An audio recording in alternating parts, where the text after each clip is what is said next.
Bismillahirrahmanirrahim. Assalamualaikum warahmatullahi wabarakatuh. Bertemu lagi dengan saya pada mata kuliah sistem operasi, di mana pada hari ini kita bertemu pada hari Kamis tanggal 10 September 2020 untuk kelas sistem operasi pagi. Nah, untuk kelas sistem operasi pagi ini kita masuk pada pertemuan yang kelima, di mana pada pertemuan yang kelima ini kita akan membahas dengan tema baru, yaitu struktur sistem operasi. Nah, harapan saya dari semua materi yang sudah saya berikan sebelumnya ini bisa disimpan ya, sehingga nanti dijadikan sebagai catatan atau bahan materi yang sudah diberikan dan bisa dijadikan sebagai acuan seandainya nanti kita mengadakan responsi atau tes kecil atau mungkin UTS dan UAS. Baiklah, untuk mempersingkat waktu langsung saja kita masuk pada tema untuk pagi hari ini, yaitu membahas tentang struktur sistem operasi. Nah, sebelum kita masuk pada tema inti, kita perlu melihat dulu latar belakang munculnya tentang struktur sistem operasi ini. Bahwa secara umum diketahui untuk sistem operasi adalah software pada lapisan pertama yang ditempatkan pada memori komputer pada saat komputer itu dinyalakan. Untuk software-software lainnya dijalankan setelah sistem operasi itu berjalan. Dan sistem operasi biasanya akan melakukan layanan inti umum untuk software-software tersebut. Layanan inti umum tersebut seperti akses ke disk, manajemen memori, scheduling task, dan antar muka user. Sehingga masing-masing software tidak perlu lagi melakukan tugas inti umum tersebut, karena dapat dilayani dan dilakukan biasanya oleh sistem operasi. Nah, bagian kode yang biasanya melakukan tugas inti dan umum tersebut dinamakan dengan kernel. Ya. Nah, jadi kalau kita lihat dari latar belakangnya, posisi dari sistem operasi di sini merupakan gerbang utama atau lapisan utama yang ditempatkan pada memori komputer pada saat komputer itu dinyalakan. Nah, posisi software-software yang lain itu nanti akan dijalankan jika sistem operasi bisa berjalan dengan baik. Jika tidak, maka komputer atau software-software lain tidak dapat dijalankan. Nah, di sini tugas salah satunya sistem operasi itu adalah melakukan layanan inti umum untuk software-software pendukung tadi, sehingga mereka tidak perlu melakukan tugas inti. Tugas inti umum tersebut diantaranya ada yang melakukan manajemen memori, scheduling task, akses ke disk, dan antar muka user. Nah, berikutnya ada bagian dari sistem operasi yang melakukan tugas inti umum tersebut, disebut dengan kernel. Nah, di sini kita gambarkan jika sistem komputer itu terbagi dalam lapisan, maka sistem operasi adalah penghubung antara lapisan hardware dan lapisan software. Lebih jauh, sistem operasi melakukan semua tugas penting di dalam komputer dan menjamin aplikasi yang berbeda itu dapat berjalan secara bersamaan dengan lancar. Sistem operasi menjamin aplikasi software lainnya dapat menggunakan memori, melakukan input dan output terhadap peralatan lain, dan memiliki akses kepada sistem file. Apabila beberapa aplikasi berjalan secara bersamaan, maka sistem operasi mengatur schedule yang tepat, sehingga sedapat mungkin semua proses yang berjalan mendapatkan waktu yang cukup untuk menggunakan prosesor serta tidak saling mengganggu. Nah, ini kita lihat bahwa kalau sistem komputer itu digambarkan menjadi lapisan, maka sistem operasi itu merupakan penghubung antara lapisan hardware dengan lapisan software. Kemudian sistem operasi selain melakukan tugas inti yang dilakukan oleh kernel tadi, dia juga melakukan semua tugas penting, ya, dan menjamin aplikasi yang berbeda itu dapat berjalan bersamaan secara lancar, di mana sistem operasi ini eh, menjamin aplikasi software lain itu dapat tetap menggunakan memori, melakukan proses input dan output terhadap peralatan lain, dan tetap memiliki akses ke sistem file. Nah, jika ditemukan misalkan pada suatu saat ada kendala aplikasi itu berjalan secara bersamaan, maka sistem operasi akan mengatur schedule yang tepat sehingga aplikasi tersebut tetap bisa berjalan tanpa saling mengganggu antara satu dengan yang lain. Nah, dari semua gambaran umum tadi, maka dapat disimpulkan bahwa struktur sistem operasi merupakan sistem yang besar dan kompleks, seperti sistem operasi modern di mana harus diatur dengan cara membagi tas ke dalam komponen kecil agar dapat berfungsi dengan baik dan mudah. Jadi intinya struktur sistem operasi itu sistem yang besar dan kompleks dan terbagi menjadi beberapa tas, ya, yang masuk ke dalam komponen yang lebih kecil sehingga bisa berfungsi dengan baik dan mudah.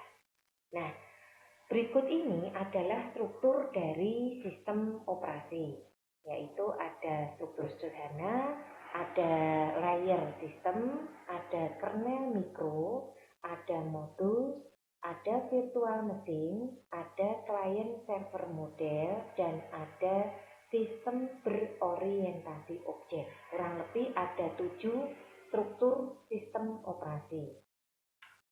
Nah, kita mulai dari yang pertama, yaitu struktur sederhana, di mana OS di sini digambarkan sebagai kumpulan prosedur, di mana prosedur itu dapat saling dipanggil oleh prosedur lain di sistem bila diperlukan. Banyak sistem operasi komersial yang tidak terstruktur dengan baik. Kemudian sistem operasi dimulai dari yang terkecil, sederhana, dan terbatas, lalu berkembang dengan ruang lingkup originalnya. Contoh dari sistem operasi ini adalah MS-DOS dan Unix. MS-DOS merupakan sistem operasi yang menyediakan fungsional dalam ruang yang sedikit sehingga tidak dibagi menjadi beberapa modul. Sedangkan Unix menggunakan struktur monolitik, di mana prosedur dapat saling dipanggil oleh prosedur lain di sistem bila diperlukan. Dan kernel berisi semua layanan yang disediakan sistem operasi untuk user. Inisialisasinya terbatas pada fungsional perangkat keras yang terbagi menjadi 2 bagian, yaitu kernel dan sistem program. Kernel terbagi menjadi serangkaian interface dan device driver dan menyediakan sistem file, penjadwalan CPU, manajemen memori, dan fungsi-fungsi sistem operasi lainnya melalui sistem core. Nah, ini adalah gambaran dari struktur sederhana.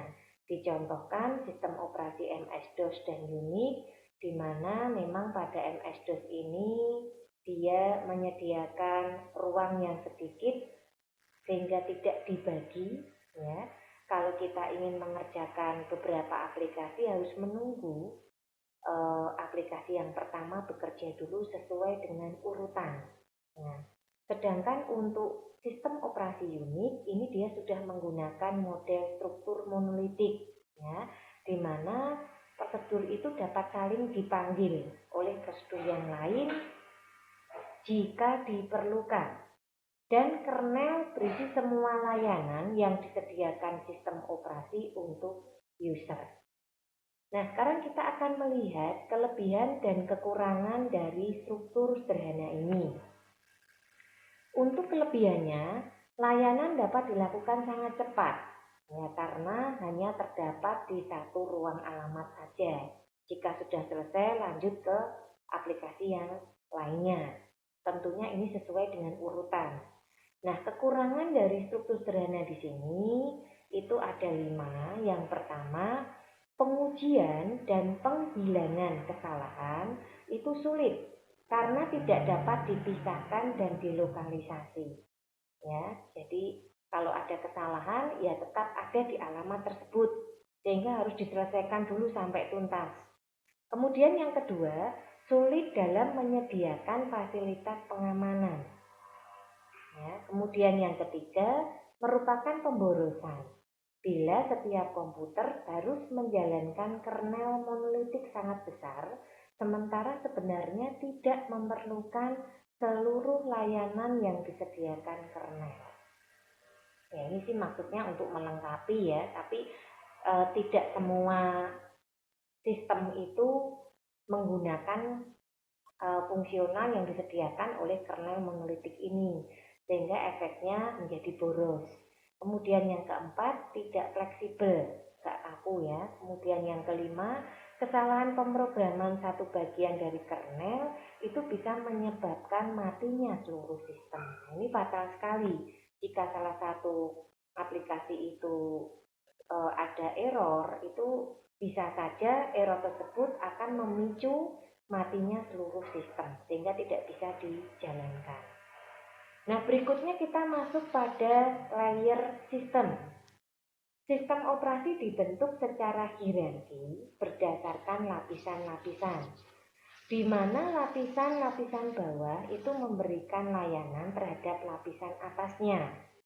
Lapisan yang paling bawah adalah perangkat keras dan yang paling tinggi adalah user interface. Sebuah lapisan adalah implementasi dari objek abstrak yang merupakan enkapsulasi dari data dan operasi yang bisa memanipulasi data tersebut. Struktur berlapis dimaksudkan untuk mengurangi kompleksitas rancangan dan implementasi sistem operasi.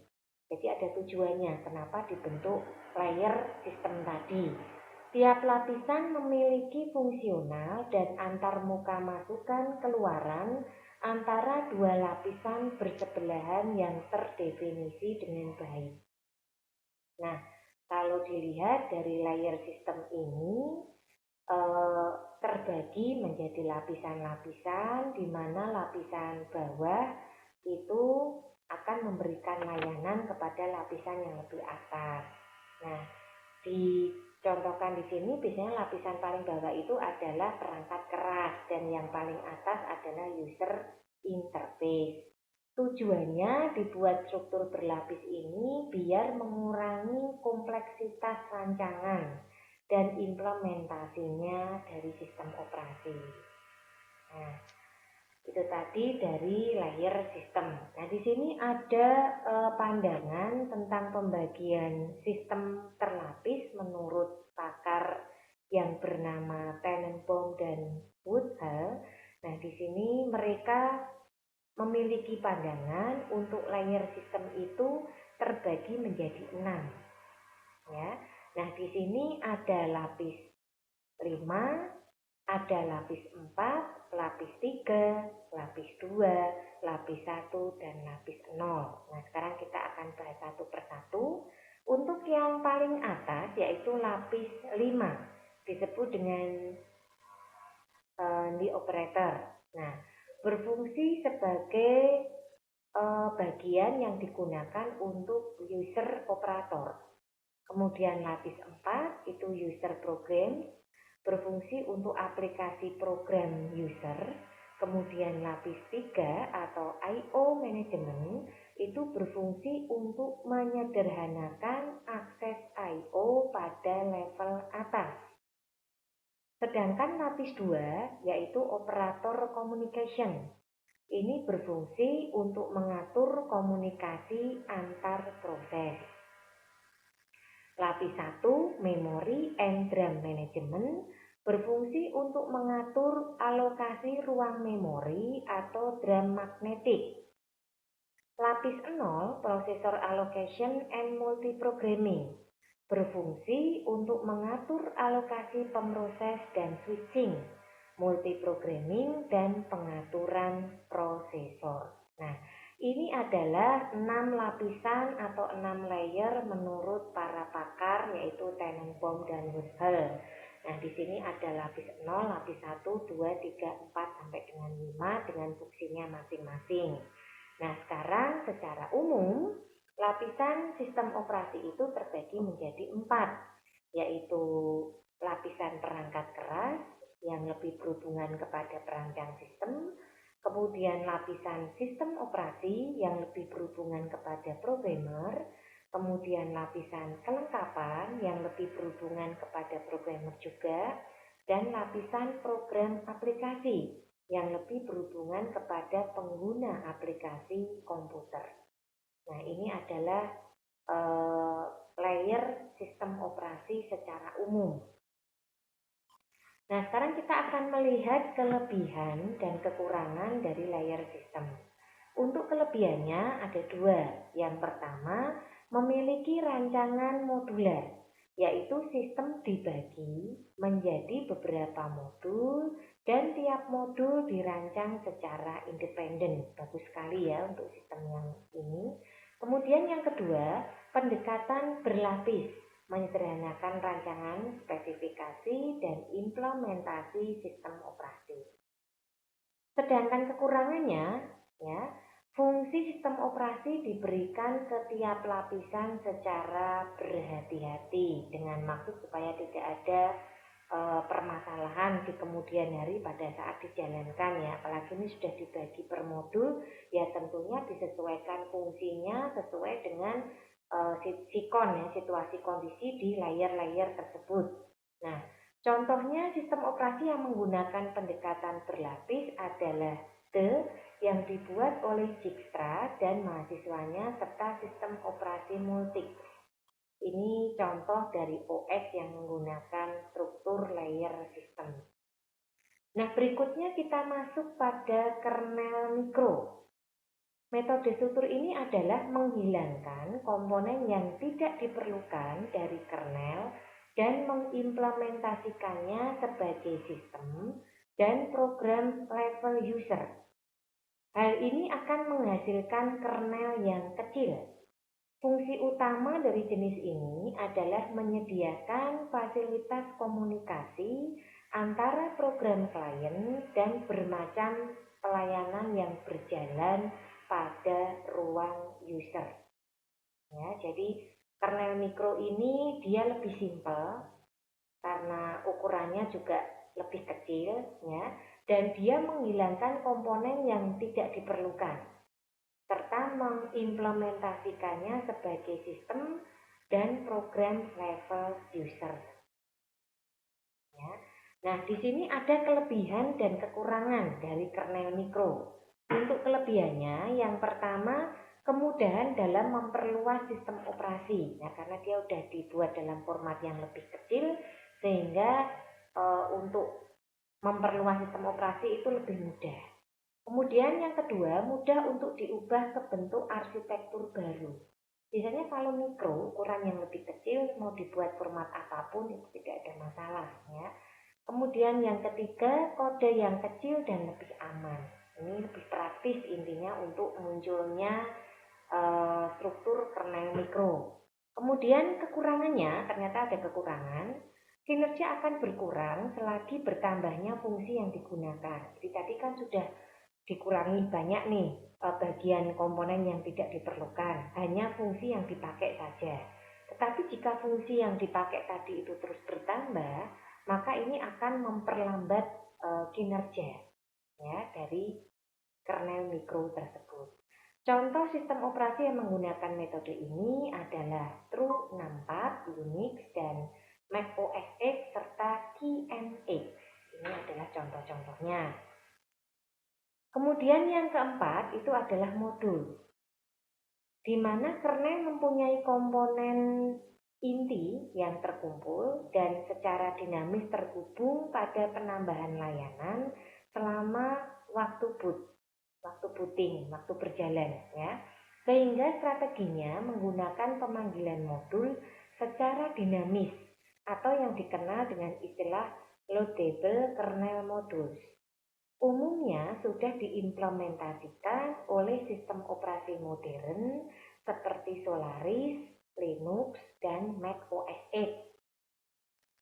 Nah, untuk sistem operasi Apple, Macintosh, Mac OS X menggunakan struktur hibrid. Strukturnya menggunakan teknik berlapis dan satu lapisan di antaranya menggunakan Mac microkernel. Nah, jadi yang model modules ini dia itu memiliki kumpulan komponen inti yang secara dinamis terhubung. Jadi komponen yang dipakai saja itu sudah ada kumpulannya. Nah, di sini mudah untuk diimplementasikan pada sistem operasi modern. Nah, berikutnya ada virtual mesin, di mana untuk virtual mesin ini mempunyai sistem time sharing yang berfungsi untuk menyediakan kemampuan multiprogramming dan perluasan mesin dengan antarmuka yang lebih mudah ya untuk virtual mesin. Di mana untuk virtual mesin itu ada CPCMS VM370 terdiri atas komponen dasar utama yaitu kontrol program dan conventional monitor system.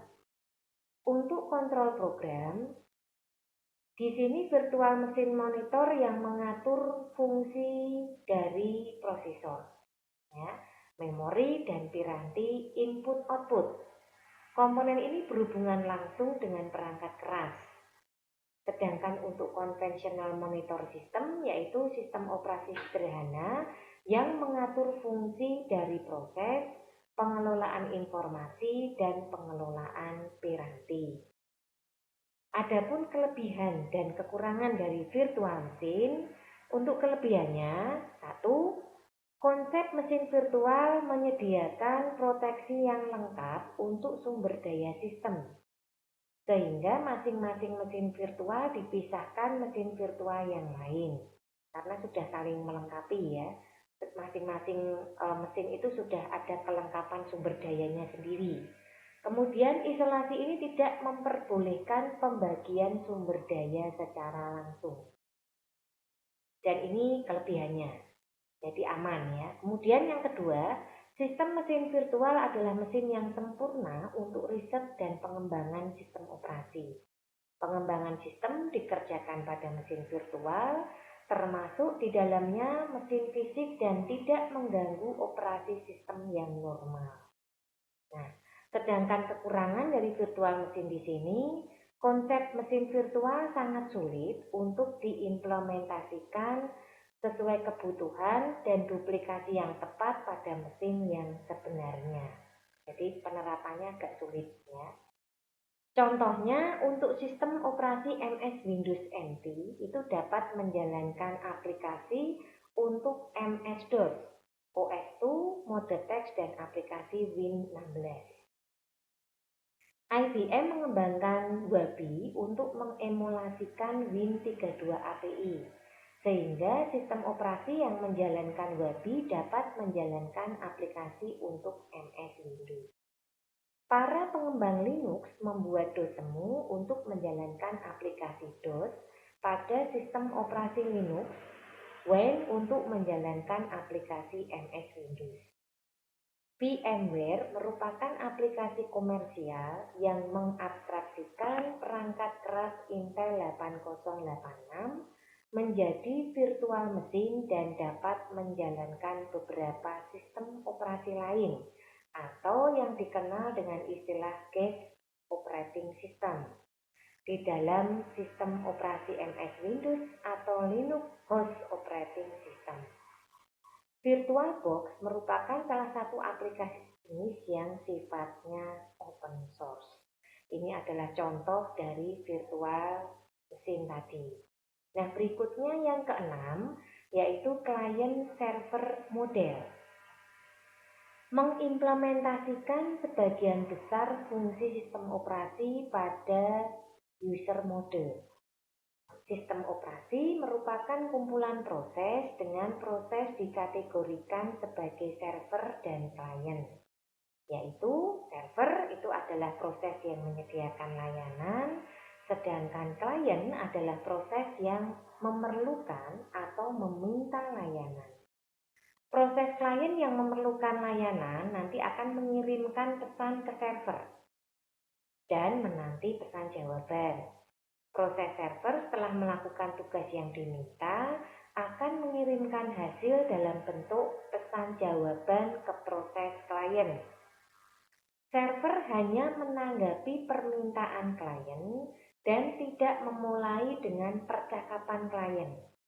Kode dapat diangkat ke level tinggi, sehingga kernel dibuat sekecil mungkin dan semua tugas diangkat ke bagian proses pemakai.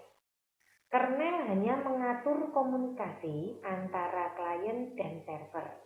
Kernel yang ini populer dengan sebutan mikrokernel. Ini untuk klien server modern.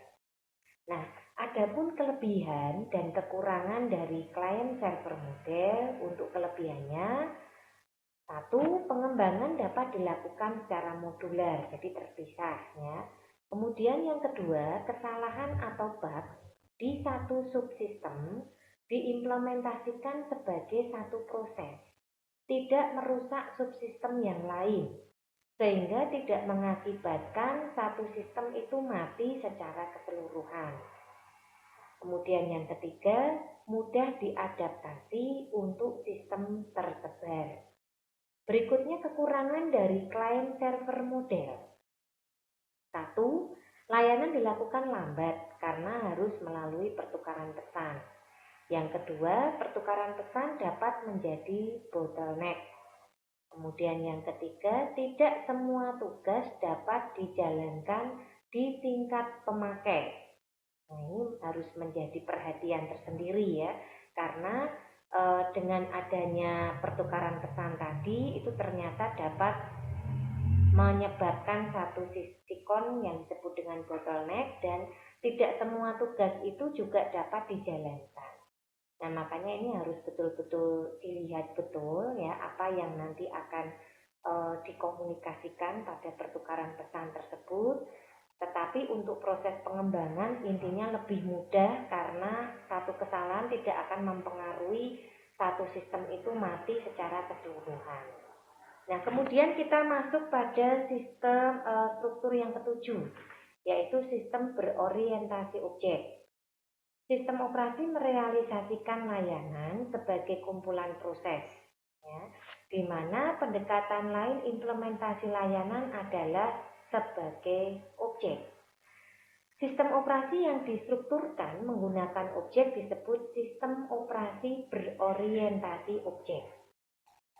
Pendekatan ini dimaksudkan untuk mengadopsi keunggulan teknologi berorientasi objek. Pada sistem yang berorientasi objek, layanan diimplementasikan sebagai kumpulan objek. Objek mengkapsulkan struktur data dan kumpulan operasi pada struktur data itu. Tiap objek diberi tipe yang menandai properti objek seperti proses, direktori, berkas, dan sebagainya. Dengan memanggil operasi yang didefinisikan di objek, data yang dikapsulkan dapat diakses dan dimodifikasi. Model ini sungguh terstruktur dan memisahkan antara layanan yang disediakan dan implementasinya. Sistem operasi MS Windows NT telah mengadopsi beberapa teknologi berorientasi objek, tetapi belum secara keseluruhan. Jadi contoh dari struktur sistem berorientasi objek ini adalah MS Windows NT. Nah, di sini ada kelebihan dan kekurangan dari sistem berorientasi objek. Untuk kelebihannya, terstruktur dan memisahkan antara layanan yang disediakan dan implementasinya. Kemudian yang merupakan kekurangan di sini, sistem operasi MS Windows NT telah mengadopsi beberapa teknologi berorientasi objek, tetapi belum secara keseluruhan. Ini kekurangannya ya. Contoh, Sistem operasi yang berorientasi objek antara lain ada Eden, Choice, Xkernel, Medusa, Cloud, Amoeba, Moose, dan sebagainya. Nah, itu tadi adalah materi yang bisa saya berikan untuk pagi hari ini. Harapannya semua yang mendengarkan dan memperhatikan itu bisa memahami apa yang kita bahas pada tema pagi ini, yaitu tentang struktur dari sistem operasi, di mana tujuannya dibuatnya sebuah struktur itu karena pekerjaan dari sistem operasi ini mengerjakan pekerjaan tugas inti, ya, dan tugas inti utama ini nanti tidak perlu dikerjakan oleh software-software lain setelah sistem operasi. Nah, seperti biasa pada setiap pertemuan itu saya akan memberikan kuis. Untuk kuis kita pada pagi hari ini ada 5 pertanyaan. Yang pertama, sebutkan struktur sistem operasi. Kemudian yang kedua, sebutkan kekurangan sistem berorientasi objek. Kemudian yang ketiga, apakah layer system? Yang keempat, apakah kernel itu? Dan yang terakhir, sebutkan lapisan-lapisan di dalam sistem operasi. Nah, silahkan Anda jawab, kemudian dikirim pada kolom komentar YouTube channel. Untuk link YouTube channel nanti akan dikirimkan pada WA Group. Baiklah, kira-kira itu dulu yang bisa saya berikan untuk pagi ini. Terima kasih atas kehadiran dan perhatiannya. Mohon maaf jika dalam pemberian materi ada hal yang kurang berkenan. Jika ada yang masih belum jelas, bisa ditanyakan baik melalui WA Group ataupun japri langsung kepada saya.